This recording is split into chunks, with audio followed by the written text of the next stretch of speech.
Kesehatan jika masyarakat membutuhkan, baik yang jauh maupun yang dekat. Ini berupaya kita untuk bisa melayani dengan baik, dan juga membantu masker pada beberapa kabupaten kota yang membutuhkan, yang kurang stoknya itu diminta dari provinsi. Nah, kemudian kita juga mengirimkan makanan tambahan untuk balita. Saya kira itu saja, Pak. Ada dua sisi.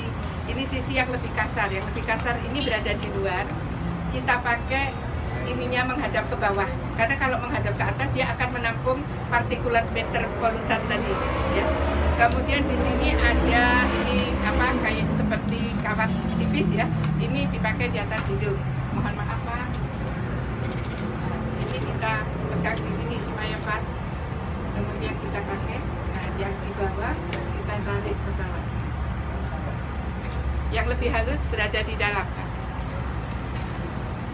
Mungkin saya tambahkan juga beberapa upaya dari pihak kesehatan, dinas kesehatan di seluruh kabupaten kota. Kita juga menyiapkan fasilitas pelayanan kesehatan, baik rumah sakit maupun puskes, dan juga dibuka posko-posko pelayanan kesehatan tambahan, bahkan ada pelayanan kesehatan keliling menggunakan ambulan. Kita mengadakan pemeriksaan rutin kepada terutama petugas-petugas yang berada di kabupaten kota terdampak kabut asap ini. Jadi kita semuanya sudah bersiaga.